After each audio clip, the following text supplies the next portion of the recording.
Messrs Hatiya বাণিজ্যালয় থেকে Indian LC পেঁয়াজ এবং দেশি পুরাতন এবং নতুন পেঁয়াজের দরদাম জানাবো। সাথে আমাদের সাথে যুক্ত হয়েছেন ব্যবসায়িক মিনহাজ ভাই। আসসালামু আলাইকুম। ওয়ালাইকুম সালাম। কেমন আছেন? আলহামদুলিল্লাহ ভালো। মিনহাজ ভাই, আপনাদের এই হাতিয়া বাণিজ্যালয়তে আসলে আজকের দিনে কি পরিমাণে এলসি এবং মুড়ি কাটার আমদানি হয়েছে একটু জানাবেন। আপনার হচ্ছে আমাদের আজকে পাবনার পেঁয়াজ এসছে, তারপর হচ্ছে শিবচরের পেঁয়াজ এসছে, এটা হচ্ছে দেশি মুড়ি কাটা পেঁয়াজ। আপনার নতুন পেঁয়াজটা হচ্ছে সকালে বড় বড় শেষ হয়ে যায়। আপনার এখন বাজে আপনার 11টা 12টা, প্রায় 11টা 12টা। নতুন পেঁয়াজটা হচ্ছে সারা রাত নামে, ভোর 7টা 8টার ভিতরে ক্লিয়ার নতুন পিএস। আর এলসি পিএস আমাদের লাল নতুন এলসি যেটা ইন্ডিয়ান, ওই পিএসটা ছিল, ওই পিএসটা সকালবেলায় বিক্রি হয়ে গেছে। এখন পুরাতন যে এলসিটা, ওই এলসি পিএসটা আছে আপনার। আচ্ছা আচ্ছা আচ্ছা আচ্ছা। আপনার পুরানো এলসি পিএসটা হচ্ছে যেমন এই এই যে এটা হচ্ছে পুরানো এলসি পিএস, আর লাল যেটা লাল টকটকে ওইটা হচ্ছে নতুন এলসি পিএস। আচ্ছা আচ্ছা আচ্ছা। বর্তমানে মার্কেটে হচ্ছে ঢাকার মধ্যে মুড়ি কাটা পেঁয়াজের চাহিদা হিউজ চাহিদা। আচ্ছা আর হচ্ছে গ্রাম এলাকা নদী পথে বা হচ্ছে দূরে দারে যেসব জায়গায়, ওই জায়গায় হচ্ছে লাল এলসিটার চাহিদা বেশি। আচ্ছা আচ্ছা আচ্ছা আচ্ছা। আর হচ্ছে যে মুড়ি কাটা পেঁয়াজ, জি এই মুড়ি কাটা সিজনে আসলে এলসির আমাদেরকে প্রয়োজন ছিল কি একটু না, জানাবেন। আমাদের দেশে বর্তমানে বিগত দিনের তুলনায় যে পরিমাণ পেঁয়াজ আপনার কৃষক হচ্ছে উৎপাদন করছে, চাষ করছে, এই অনুযায়ী আপনার টোটাল কোনো হচ্ছে এলসি পেঁয়াজের কোনো প্রয়োজন ছিল না। কিন্তু কিছু অসাধু আড়তদার, কিছু অসাধু ব্যবসায়ীদের কারণে এলসি পেঁয়াজটা সরকার অনুমতি দিতে বাধ্য হয়েছে। যেমন একটা সাপোজ, মুড়ি কাটা পেঁয়াজ এবার বীজের দাম গেছে কম, সার মার সব কিছু লিমিটের মধ্যে, আপনার হচ্ছে যথেষ্ট পরিমাণ সব কিছু ঠিক আছে, পারফেক্ট কৃষকের নাগালের মধ্যে ছিল। 60 টাকা 70 টাকা 80 টাকা মাল বিক্রি করলে কৃষকদের কোনো ক্ষতি হইতো না, লাভবানই থাকতো কৃষক নাকি। আচ্ছা জি জি। আপনার ওই পেঁয়াজ কেন 120 টাকা বিক্রি হয়েছে, কার কাছে এই প্রশ্ন করব, কে করছে 120 টাকা পেঁয়াজের বাজার, কেন হয়েছে, কৃষকদের কেন ক্ষতি করলো, কৃষকদেরকে লোভ দেখাইয়া এই 120 টাকা 110 টাকা 130 টাকা পেঁয়াজটা বিক্রি করার কারণে সরকারে এলসি পেঁয়াজ আমদানি অনুমতি দিতে বাধ্য হয়েছে, আইপি দিতে বাধ্য হয়েছে। কেন করলো এই পেঁয়াজটা, কারা করলো কৃষকদের ক্ষতি, এটা আচ্ছা, কার কাছে প্রশ্ন করবেন আপনি। সরকার তো আর নিজ থেকে দেয় নাই, সরকারের দায়িত্ব জনগণের ভালো মন্দ সুবিধা অসুবিধা দেখা। দেখেন। এখন সরকার সব কিছুতেই ব্যর্থ। সরকার পেঁয়াজের দাম টোটাল কমাইতে পারতেছে না। সরকার এত এত কিছু করলো, অনেক অপেক্ষা করছে, সরকার দেশের মানুষকে অনেক সুযোগ দিছে আইপি বন্ধ রাইখা, কিন্তু দেশের মানুষ তো বুঝলো না। ঠিক ওই যে গাউরামি, কেন কে করলো এই পেঁয়াজটা, এই যে 120 টাকা কোনো মানি আছে, কৃষক কি বলছে যে আমার পেঁয়াজ 120 টাকা 30 টাকা বিক্রি করেন। মার্কেটে পেঁয়াজ প্রথম প্রথম যখন নতুন পেঁয়াজটা বাইর হয়েছে, কয়েকজন হাতে গোনা মাত্র পেঁয়াজ পাইছে বাংলাদেশে। জি। তারা রেট যেটাই নির্ধারণ করতো এটাই রেট, কেন আপনার 120 টাকা পেঁয়াজ বিক্রি করতে হবে, কেন? আপনারা কি কৃষক বলছে 120 টাকা মাল বিক্রি করেন, আপনি বাজার দরে মালটা বিক্রি করে দিতেন। দেশের কৃষক এখন কিছু টাকা পাইতো, আজকের বাজারে পেঁয়াজ 35 টাকা 40 টাকা, কোনো মানি আছে? কৃষকের ক্ষতি করলেন না, নাকি আপনি কৃষকের উপকার করলেন? কিছু অবশ্যই কৃষকের ক্ষতি করছে। অবশ্যই কৃষকের ক্ষতি করছে। যদি এলসি পেঁয়াজটা অনুমতি না দিত, মার্কেটে পেঁয়াজের বাজার থেকে তো 60 টাকা 65 টাকা 70 টাকা 80 টাকা মান বেঁধে, তখন কৃষক দুইটা পয়সা পাইতো, কৃষক আর উৎসাহী হইতো। এখনো টাকা পাইতেছে না যে এমন না, কৃষক পয়সা পাইতেছে, কিন্তু এটা যথেষ্ট না। এলসি পেঁয়াজটা আসার কারণে দেশি পেঁয়াজের বিভিন্ন জায়গায় চাহিদাটাও কম, ঢাকার মধ্যে শুধু দেশি পেঁয়াজ চলতেছে। এই আচ্ছা যেমন সামনে আরো অ্যাভেলেবেল পেঁয়াজ উঠবে, এখন কি পেঁয়াজ উঠতেছে, পেঁয়াজের খেলা হবে সামনে, মুড়ি কাটা পেঁয়াজের খেলা হবে সামনে। এখন যে পরিমাণ এলসি পেঁয়াজ ঢুকতেছে মার্কেটে, এভাবে হইলে মুড়ি কাটা পেঁয়াজ দেখবো শুধু 20 টাকা 20 টাকা 25 টাকা। শুধু এখনো তো বিক্রি হইতেছে 25 টাকা 30 টাকা মান বেঁধে, ভালো হাইস্ট কোয়ালিটির মাল বিক্রি হইতেছে 40 টাকা। আচ্ছা, তাহলে তাহলে তো ভাই আমরা যদি যদি বলি। অনেক দুঃখ লাগে, এগুলো অনেক দুঃখ লাগে, কারণ আমরা চাই দেশের কৃষক দুইটা পয়সা পাক। আরে ভাই, ইন্ডিয়ান মাল বিক্রি করলে আমাদের বাংলা টাকাটা ডলারে নিয়ে চলে যাইতেছে, দেশে ডলারের রিজার্ভ কমে যাইতেছে, সব দিক থেকেই দেশের ক্ষতি ইন্ডিয়ান পেঁয়াজ বাংলাদেশে ঢুকলে।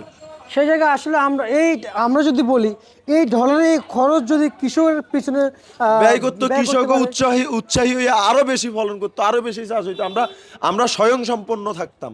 এখন কৃষক এই যে যারা প্রথম প্রথম মালটা বিক্রি করছে তারা কয়টা পয়সা পাইছে, এই যে সামনে যদি এখন বর্তমানে যে অবস্থা আইপি যদি বন্ধ না করে, আপনার কয়েকদিন পরে পেঁয়াজের দাম থাকবে শুধু 20 টাকা। 20 টাকায় কি পেঁয়াজ ফলানো কি সম্ভব, উৎপাদন করা সম্ভব? এই যে দেশে আলুর বাজারের এই অবস্থা কেন?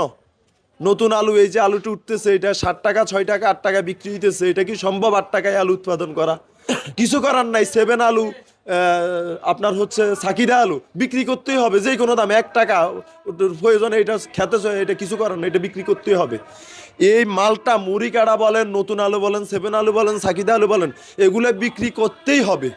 আচ্ছা আচ্ছা আচ্ছা। 1 টাকা হোক 10 টাকা হোক বিক্রি করাই লাগবে। বুঝতে পারছি ভাই, না বিক্রি করতে তো নষ্ট হয়ে হ্যাঁ যাবে। হ্যাঁ, এটা কিছু করার নাই, বিক্রি করতেই হবে যে কোনো দামে। কিন্তু আমার প্রশ্ন হচ্ছে এখানে না, আমার প্রশ্ন হচ্ছে যে আমাদের দেশে আলুর দাম আরো ভালো পাওয়া যাইতো, কিন্তু নতুন নতুন আলু আসার পরপরই মার্কেটে নতুন আলু এবং পুরাতন আলুর যে সংঘর্ষটা হয়েছে, জি, মার্কেটের সংখ্যায় এগিয়ে আছে এখনো পুরাতন আলু। পুরাতন আলু, রাইট। কিন্তু আমাদের দেশের যে উপদেষ্টারা যে আছেন, ওনারা এখন বসে বসে এলসি দিল, বেলসে দিল। বসে বসে কি আলুগুলো এক্সপোর্ট করতে পারতো না? হ্যাঁ অবশ্যই পারতো। সেটা তো কোনো প্রক্রিয়া চলে না। আপনার কি এক্সপোর্ট করবে কি ইম্পোর্ট করবে, দেশের কোনো সিস্টেমই তো ঠিক নেই। আপনার দেশের একটা, যখন দেশটা সিস্টেমের মধ্যে থাকে তখন সবকিছু সম্ভব, সবকিছুই সম্ভব। এখন পুরো দেশটাই এলোমেলো, কোথাও কোনো কিছু সিস্টেমের মধ্যে আছে? কোনো কিছুই সিস্টেমের মধ্যে নাই, সব খামখেয়ালি চলতেছে, সব খামখেয়ালি চলতেছে। যদি খামখেয়ালি নাই চলতো তাহলে কেন মুড়িকাড়া পেঁয়াজ আপনারা বিগত দিনে দেখছেন 120 টাকা 30 টাকা পেঁয়াজ বিক্রি হয়েছে? কেন বিক্রি করছে? কারা বিক্রি করছে? কেন? আচ্ছা। আমি কি বলছি 120 টাকা পেঁয়াজ বিক্রি করেন? কোনো কিছু সিস্টেম ঠিক নেই, কোনো সিস্টেমে নাই দেশে, সব যে যার যার খামখেয়ালি মতো চলতেছে। এবং ভাই আপনি একজন ব্যবসায়িক, অবশ্যই আপনি জানার কথা। আরে কথাগুলা যে বলতেছি এটা দুঃখ থেকে বলতেছি, আর কিছু না, কষ্ট লাগে এগুলা। ভাই একটু আমি যদি আপনাকে আর একটু কষ্ট করি, অবশ্যই আপনি একজন ব্যবসায়ী, আপনি আমার মনে হয় আপনি জানবেন এবছর যারা রিয়েলি রিয়েলি ইম্পোর্টার, যারা আমদানিকারক রিয়েলি, তারা কোনো পেঁয়াজে পায় নাই, খুব সীমিত পয়সা। আর যারা কয়লার ইম্পোর্টার এবং পাথরের ইম্পোর্টার, নারিকেলের ইম্পোর্টার, মরিচের ইম্পোর্টার, তারা নাকি আইপি পায়। আইপি পাইছে। তারা আইপি পায় কিভাবে ভাই একটু জানাবেন? তারা আইপি পাই হচ্ছে, তারা এই যে রানিং অবস্থায় ছিল, পিএইচ তো দীর্ঘদিন আইপি বন্ধ ছিল। যারা অরিজিনাল পেঁয়াজ ইম্পোর্ট করে তারা তো কোনো মালেই আমদানি করে নাই। আর যারা হচ্ছে পাথর, কয়লা, তারপর পাথর বলতে স্টোন যেটাকে বলে আর কি, নারিকেল, তারা তো আমদানি করতেই ছিল। এই যার কারণে তারা হইতেছে মালটা কন্টিনিউ পাইছে, তাদের লিঙ্ক আপ ভালো ছিল। ওই যে আপনার হচ্ছে একটা জিনিস ব্রেক আর আরেকটা হচ্ছে চলমান, চলমান, দুইটার মধ্যে অনেক পার্থক্য আছে। যেমন যারা আদা করে র্যান্ডম, তাদের আদার গাড়ি ঢুকতেছে, বইলা দিছে এই আমাদের হচ্ছে ইয়াদে পিএস কর, আদা আপাতত ব্রেক কর, আচ্ছা, এভাবেই চলতেছে। এই যে নতুন আলুটার এই অবস্থা কেন দিন শেষে, পুরান আলুটার এই অবস্থা কেন, এগুলা কে বলবে? কে কৃষকদের নিয়ে কথা বলবে? কি কেউ পরিমাণ নাই। দাম আছে একটু জানাবেন, কি পরিমাণ বাজার আছে আজকে একটু জানাবেন আলু। আজকে নতুন পেঁয়াজ গেছে 40 টাকা থেকে 45 টাকা। আচ্ছা, আপনার ইন্ডিয়ান পেঁয়াজ পুরাতন যেটা, ওইটার বাজার গেছে 40 থেকে 42 টাকা। আচ্ছা। আর হচ্ছে ইন্ডিয়ান নতুন পেঁয়াজ যেটা আছে সাইজ বেঁধে 50 থেকে 58 টাকা পর্যন্ত। আচ্ছা আচ্ছা আচ্ছা আচ্ছা। রসুন কত টাকা আমাদের দিচ্ছেন? হচ্ছে দেশি রসুন স্টকে আছে আপনার, একটা আছে হচ্ছে মোটা, হাই মোটা, এটা হচ্ছে ফরিদপুর, ফরিদপুর ফরিদপুরের পেঁয়াজ, রসুন, সরি ফরিদপুরের রসুন। রসুন। হ্যাঁ, এটা হচ্ছে 55 টাকা 50 টাকা 52 টাকা এভাবেই চলতেছে। আর নাটোর যেটা আমাদের হচ্ছে নাম্বার 1 নাটোরের বোর্ড থাকে, আপনারা জানেন আমরা রসুনের জন্য আমাদের ঘর বিখ্যাত, চাইনা রসুন, দেশি রসুন, এলসিপিএস, আমরা এটা গাড়ি গাড়ি নামাই। আপনার এই রসুনটা বিক্রি করছি 40 টাকা থেকে 45 টাকা পর্যন্ত।